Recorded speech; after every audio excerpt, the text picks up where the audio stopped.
So I thought, how do you keep this momentum going? How do I keep myself sane? Right. And working with the fans. And I just started cooking, started the cooking club, and started Zooming and showing, my recipes and family recipes. And really, my food is really based on my travels. Gosh, you're making From me hungry. mom and pop restaurants to high end places to, my overseas travels, my take on all the food. So international, a lot of international cuisine. But now I've went to the next level and connecting with celebrity chefs, developing my own line of sauces and rubs. So yeah, I'm a foodie, guys, and I can't wait to come. We will have music. Shadows, the new album, which is going to be full based next year and full band. But this is the acoustic version. It'll only be at the Tim Takeover. So rockin' the acoustic version of Shadows, which is equally just as good. And I'm so proud to be doing, again, food and music. I started, again, some of these one-offs in Florida, really, social distancing out by the beach, just trying them out. Yep. And they were big hits. So I'm so excited to be bringing them to Vegas. And this is February 4th at the Space in Las Vegas. Boy, I've seen some great shows out there at the Space, so really looking forward to this one. It sounds like a lot of fun. So many questions in a short period of time, Tiffany, if I may. I want to start with this. I mean, I speak to a lot of, teen heartthrobs and people that are so famous at such a young age, as you were, right, at the age of 15. How do you deal with that? I mean, I've talked to Macaulay Culkin before, people like that, Corey Feldman. How were you able to deal with all the pressures of being this famous singer at the age of 15? How did you deal with that? I just kept rolling with it. I think I was just more grateful to be doing what I do. Who would have thought, a girl from Norwalk, California, it would really happen? Yeah. And I just loved singing. So I think the biggest thing is, there's always the pitfalls of the industry, the praise and rejection, and of course, the industry itself and the critics and all that. But as long as it's your passion, I think you kind of get through that. Yeah. Even in the hard days, it's like, well, I'm doing what I love. And there's still people out there that love what I'm doing. Right. And I'm grateful for that. And then you find your way. Look at me now. I mean, I'm still doing music. I'm still releasing this, my 11th album, 30 years on. The album's getting great reviews. And then I'm turning it into Let's Food with Tiffany. And, working with celebrity chefs now and making it work for me. And it's fun. And I think that people see that. Yeah. So I think that's kind of how you survive all of that, is you keep on going and you surround yourself with good people and you have a passion for it. Mm-hmm. And I love that combination of music and food. Makes a lot of people happy, including myself. Tiffany, you've never been afraid of putting yourself out there, and you've talked about this openly. What was that experience like for you in the decision to pose in Playboy? Because there's not a lot of women that would ever even get the opportunity to do something like that. And you had no problem in putting yourself out there, with a lot of people would appreciate. What was that like for you? Well, that was the best shape I've ever been in. So that was fantastic. But yeah, I mean, definitely, it was frustrating because again, going back to music, I had an album out. It was getting great reviews. Billboard even said, Billboard magazine said it was one of the best albums of 2000. Yet radio and TV was like, yeah, but it's Tiffany. It's not enough draw. We were calling people to get promotion. You have to promote. And we weren't getting anything, really. It was like, and as soon as I did Playboy, everyone was calling. So I just really turned that into an opportunity to go, and by the way, let's get back to what I do as well, which is singing. So, right. And again, how many people can say that they graced the cover of Playboy? For me as a woman, it will always be one of the highlights of my life. Yeah. And I love the Playboy family. They've always been great to me. So it really was an honor. What is that like to know? I mean, obviously nobody wants to see me naked. That's obvious. But what is it like to know that you have so many people that are looking at you without any clothes on? I mean, what is that like, the entire country? I don't really think about it really too much. It's more than anything. It's the stories behind the song "I Think We're Alone Now" that make me blush. Right. I think, that's definitely. Did you ever meet Hugh Hefner, by the way? Oh, many times. What was that wonderful. Like? It was amazing. I mean, it really was. It was great to be, again, he went through all the shoots, so he actually himself has to approve everything. Yeah. And that was great. It was very hands-on, and to work with, again, the Playboy team and the photographer, all of it. I mean, it's not what you think it is. It's actually a class.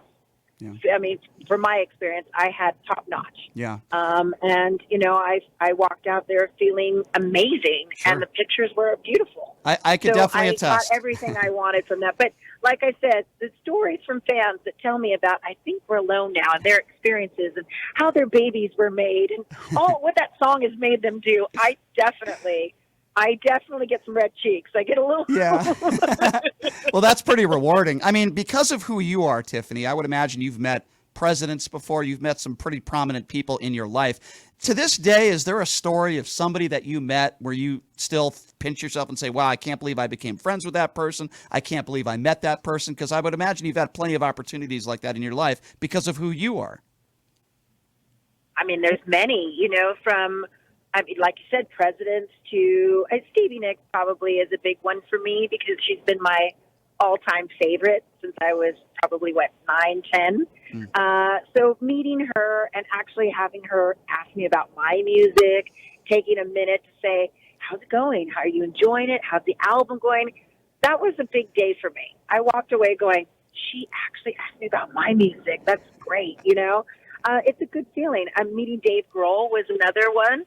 And again, having the chance to talk to him about my album and how much they've inspired me. And, when you meet another celebrity that does influence you and they really are present, that's like magic, Sure. It's a great to feel like, they're involved and care about what you're doing. Isn't it sad, Tiffany, that, maybe sad is the wrong word, but the thousands and thousands and thousands of concerts that you've done that have been fabulous, right? I would imagine. And yet the one show that you do, and you've been open about this, where you have a panic attack on stage, that's the show that TMZ puts out there and everybody talks about it, where you've had all these other shows and you have an incident where you were honest about that. And, you said you had a panic attack on stage, and we hope you took care of that. But isn't it sad that being a celebrity, it seems like they only catch you in I don't know if I'd even call it an embarrassing moment, but an unfortunate moment, and you don't look at all the good, at least some people don't. Oh, definitely. I mean, that's kind of what sometimes the industry wants. It wants your failure. It wants your bad moments, as a celebrity, we work hard. We pay people. We are committed. We invest our lives and our projects and our hearts into stuff. And you might get a blip on the radar. But then if you totally, bomb out, yeah, or do something wrong or have a human moment, that's what everybody, wants to talk about. It's frustrating, but it is part of the game. I think you just have to accept that you're human and it wasn't flattering and move forward from that. And you did. You have to, I mean, for me, it's like, well, that's not my norm. That was definitely a bad day. But you know what? I respect the hell out of you for owning it, for explaining to your fans and everybody what happened, apologizing. That's more than I can say for a lot of other celebrities out there that don't own what they do. That's I wanted to ask you about Las Vegas, if I may, because of course we're talking about the show coming up February 4th. If you're just joining us, we're talking with Tiffany. What are your favorite spots in Vegas? And since you're such a food connoisseur yourself, any particular restaurants that you like here? Like what would be your go-to spot? I'm just curious. Well, I'm actually going to be checking out some of the new spots. I'm very excited that Alicia's going to be introducing me to a lot of spots that I've never been to before. So this trip is actually going to be an eye-opener for me. I haven't been to Vegas as a spectator, or I've went in and out. Last time I was there, I did a big showcase, which was being filmed for the beginning of the tour. So I kind of was in and out a little bit because we were in the middle of COVID. So I really haven't experienced Vegas since like 4 years ago. So cool. Much has been spinning in the city, as you know. Yes. And I am going to be hands-on. Of course, with my food club, I'm taking the camera everywhere. They're going to be right there with me. And, I'm kind of going to be the girl on the ground. I love it. So it's a new little title for me. It's a new role, but I love it. I love to be, in that aspect, trying people's food, learning. I'm still a student, and hopefully be working with a lot of different chefs. But Alicia has definitely come, full circle for me, and she's a great mentor. And I just think that we easily got on as women, and as friends and now as foodies, which is great. Love it. Okay, two-part question here. This will be one of my last questions for you here. What would be, if you only could listen to one album for the rest of your life, what album would that be? And then the second part of it is a food question. If you could cook one meal, you had one opportunity to cook one meal, what would that be? That's my two-part question for you. Well, if it's one album right now, I have to just own it for myself. I think my album Shadows is pretty amazing. It is. We just recorded that in England. We recorded it in LA, little bit in Nashville, and mostly in Wales at a classic studio.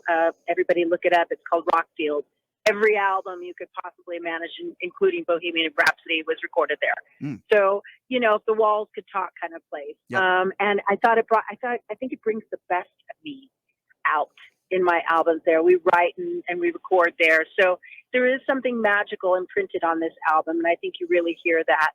Not to mention, it's taken me a long time to really get to this place musically of where I've really envisioned myself. So we're doing it. I think you hear the excitement in my voice. I think I'm singing better than I've ever sang before. And I think people will be surprised in the material. It's modern, it's punk, it's pop, and it's definitely got a rock tone to it. So it's a little bit of all those things and a little wink, wink back to the 80s, appropriately. Yeah. As far as food, I think I would do my Lebanese chicken. Ooh, that sounds good. I'm Lebanese, and it was my grandma's recipe that I kind of zhuzhed up my way. So it's a family recipe, and it's been, in publications before, a couple of rock and roll cookbooks. And that's kind of what started it for me. My fans were already making this recipe and sharing all the things I was sharing on the road with them, unbeknownst to me. And that's what really encouraged me to start cooking and being open about it, even before COVID. But then, when COVID happened, I was like, well, it seems like they want more of this, so let's just do it. So I thank the fans for that. Yeah, and it's a great idea. Okay, Tiffany, last question for you. For fans that are thinking of coming out, Saturday, February 4th at the Space, which is a great venue in Las Vegas at the Virgin Casino. If they're thinking about coming out, what should they expect, and why should they come out and see this show? Tell us. Well, they definitely should get the meet and greet package because you get to sample all the wonderful food, and it is a wink, wink to a little bit of Lebanese cuisine. We've got our hummus, and we've got our meatballs and our shrimp skewers, tzatziki, a little bit of tabbouleh there, done in a different way. So, a little different take on the Lebanese cuisine. And then, of course, you get to see the Shadows show acoustic. You're only going to get to see acoustically the Shadows show in TIFF Takeover. So, and this will be the first one. So you want to be a part of that. Of course, we have our meet and greet package, and you can meet me and take pictures. And I really will be walking around the room talking to people. When I'm somewhere, I'm very present, and I don't rush off. So it's not, 5 minutes with me. It really is me hosting with Alicia the event and talking to you and having a laugh, having a cocktail and getting to know you. And, we're building a base here. And that's kind of how I want these evenings to be. I want people to feel like they came to an event, and it's a dining event with music, and it was like a dinner party. Yeah. I think that's great. I love this. I can't wait for the show. I will definitely be there. It sounds like a blast. And I want to thank you so much, Tiffany, for coming on and taking the time. And I'm really looking forward to your show in Vegas on February 4th. I wish you the best, and I can't wait for the show. Thank you so much for coming on with us. We appreciate it. Thank you for your time. I'll see you guys soon. All right. Look forward to seeing you over there. That is Tiffany, the pop star icon, man. I grew up with her. I can't even imagine the pressures, which she obviously handled extremely well at the age of 15. I do hear some people making some jokes because, I was hanging out with some people yesterday, and I said, hey, guess who I got on the show tomorrow? I got Tiffany. And they're like, yeah, when she was 15, she did that song, I Think I'm Alone Now. Don't you think it's a little strange for a 15-year-old to be talking like that? I'm like, dude, it's just a song. She's just singing a song. But it was kind of funny. We were having a conversation about that. Well, that's cool. What a nice person. That was really cool. And I'm not going to lie to you, folks. I did see her spread in Playboy. I'm not going to lie. I'm not going to sit here and lie about it. I just read the articles, though, honestly. But speaking of Playboy, I'd be verklempt if I didn't bring this up.